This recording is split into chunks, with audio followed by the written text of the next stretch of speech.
Аппарат искусственной вентиляции легких – это современная техника нового поколения. Применяют его во время операций в послеоперационный период для доставки кислорода в легкие.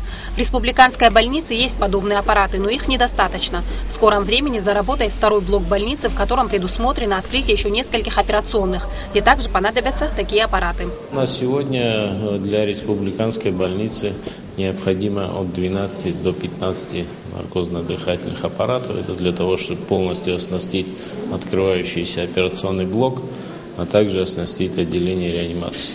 Российские производители медоборудования рассказали о преимуществах и возможностях техники. На заводе разработано достаточно большое количество разных моделей для аппаратов искусственной вентиляции легких, как для взрослых, детей, новорожденных, наркозно-дыхательное оборудование, ряд других видов медицинской техники.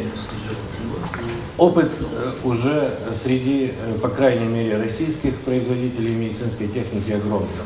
Поставок различных много в рамках различных совершенно программ, государственных, федеральных, целевых и так дальше.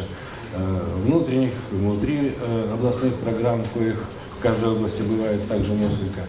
Во всех значительных проектах участвует наш завод со своим оборудованием. Чтобы устранить дефицит необходимого оборудования, Минздрав проведет тендер на закуп наркозно-дыхательных аппаратов для всех больниц республики.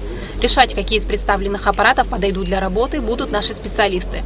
Также планируется создание сервисного центра, который упростит эксплуатацию оборудования.